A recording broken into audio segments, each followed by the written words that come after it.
Hey everybody, welcome back to filling out your MYP Unit Planners. Last time we talked about key concepts, related concepts, and global context. Today we're going to use that to make our conceptual understanding and statement of inquiry. So let's look at what we're going to do today. So when we get to our MYP at HHS section, we're going to go to part 1. We're still in part 1 right now. We want to make sure that we have our unit planner ready. So we're going to go to the OneDrive. I've been working on one in sciences, biology, and this is my practice unit planner. Alright, so far we have done the headings. Okay, we did that in our first video. We did our key concept, related concepts, and global context. And today we're going to work on this box, the statement of inquiry box, which is arguably one of the harder things to do, but I promise that if you follow my formula, you're going to be just fine. All right, so the basics are the conceptual understanding is a statement that combines the key concept and related concepts in a single statement. Okay? We're going to color code them just like they are up here. And the statement of inquiry takes your conceptual understanding statement, adds your global context exploration, and ties all three of these guys together. Okay, so what we've got in our what we got that we're going to need our concepts guide. Okay, so I'm going to open my concepts guide. Maybe I'll open that in a new tab. Okay, because I'm definitely going to need that guy. Okay, and then I'm also going to need my statement of inquiry template and checklist. All right, this is really cool. So this kind of, if you want to print these out and take these to your content meetings, you can kind of plan all together. And then we're going to go over this at the end to see if our stuff satisfies all the requirements of our statement of inquiry. All right, so let's go back to our presentation here. All right, so conceptual understanding is basically the big idea that can be traced across subject groups and is applicable to not only your subject, but other subjects as well as the outside world. We're going to have our one key concept, and then remember we've got 1 to 3 related concepts in order to make our statement. Okay, so what you're going to do is you're going to take your key concept and related concepts, and you can use a whiteboard. I used a whiteboard in this example. You can also just use a piece of paper, and we're going to try to find where these things are interchangeable. So you're going to write your key concept in the middle, and then your 1 to 3 related concepts around the key concept. Okay, because we want to see how are these things related. All right, so you're going to use your definitions in your concept guide and add words from the definitions that you feel fits with your unit. Okay, so that's where your concept guide is going to come in. Okay, so we open that in a new tab, and we're ready to rock and roll. So I know that I chose change as my key concept. Okay, so change is a conversion, transformation, or movement from one form, state, or value to another. Okay, so we're going to look at causes, processes, and consequences. All right, we can look at qualitative data, or we can look at quantitative data, in science especially. All right, and then at the very end of my concepts guide, I've got the related concepts definitions here. And so I chose environment for biology, I chose form, and I chose function.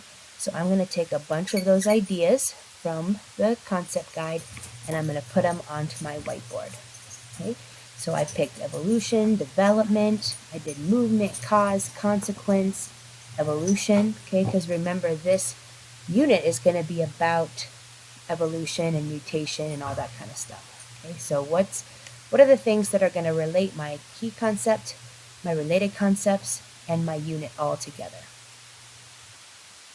Finally, last step, once you have kind of made your big brainstorm here, you're going to add words from your unit that you feel connect all the other words and concepts on your graphic organizer. So I said that change over time is a big concept in biology.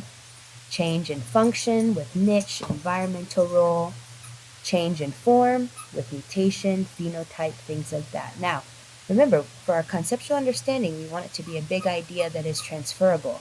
So we don't want to have these super specific biology terms in our conceptual understanding. So when I kind of zoomed out like that, what I figured out was that environment is the first change that happens, form is the second change that happens, and then function is the third change that happens. Okay? And so those are the ideas that I use to make my conceptual understanding. So now I'm going to wordsmith all this stuff together. How do these concepts all connect? What big idea do we want kids to understand from this unit? And is the statement transferable? Okay, these are questions that we want to ask ourselves or our teams if we're working on this in a group. So the conceptual understanding that I came up with was form determines function, and when environments change, organisms must change. Okay? So form determines function is a big idea in science, and when environments change, organisms must change. Okay? Now, I really like this one because this can be applicable. Form determines function by itself can be applicable in a bunch of different stuff. Math, individuals and societies, with history and architecture and things like that. Same with like weightlifting, form determines function. Tons of applicable things in that one. And then when environments change, organisms must change. This is going to be very applicable to not only another science like earth science, but also for like social studies, individuals and societies. So let's take this and put it into our unit planner. Okay, so we're going to take our conceptual understanding. I'm going to say form determines function, and when environments change, organisms must change. Okay, so then we want to do our color coding so that it matches with the top. So I'm going to make form blue. I'm going to make environment blue. And I'm going to make function blue. Maybe bold it also because that makes it look fun.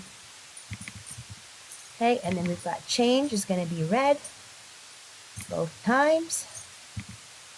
Bold it. Change is going to be red. Bold it. Okay. Conceptual understanding. Check. Love it. All right, so now what do? Now we're going to turn our conceptual understanding into a statement of inquiry, which is essentially just adding the global context. Okay, so we want to add the global context into our conceptual understanding as an addition to our sentence, or we can replace a word or something like that with something from our global context. Okay, so as a reminder, our 6 global context categories are here, and then we also have our specific exploration that goes with our summative assessment. So I picked orientation in space and time for mine, for my example. And for my exploration, I chose evolution, constraints, and adaptations, because that goes with my summative.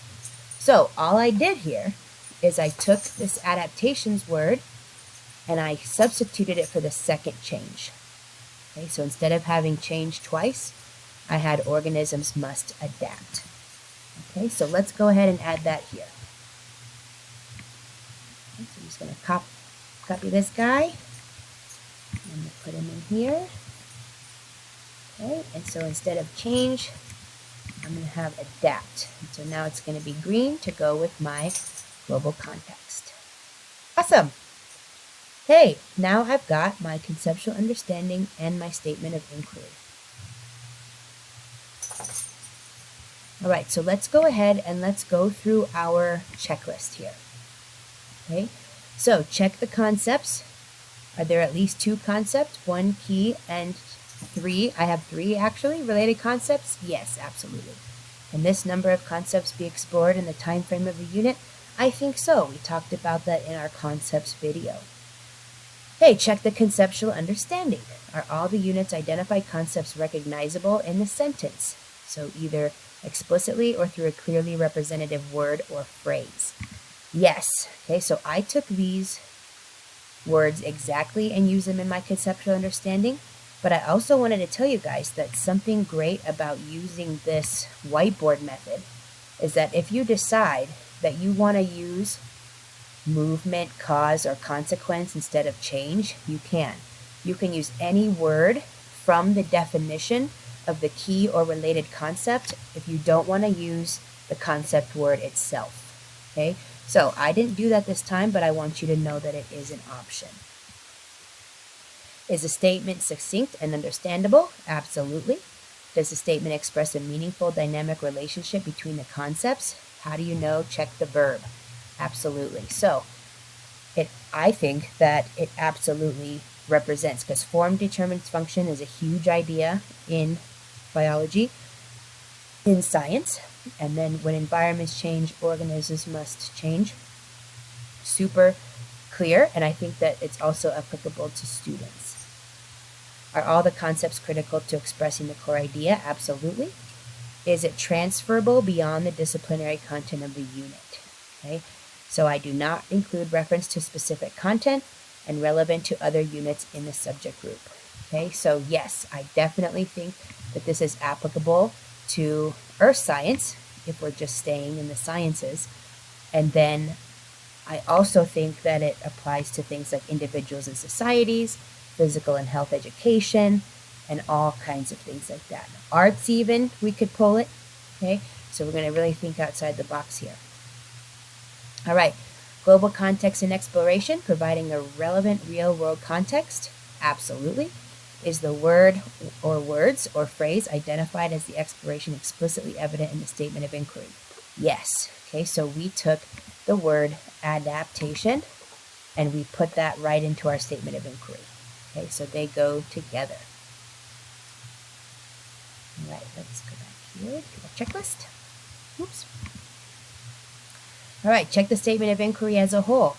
Is the conceptual understanding evident in the statement of inquiry? Absolutely. I didn't change any of that sentence. Does the SOI express a foundational idea that's important for students to understand? Definitely. Is the phrasing clear?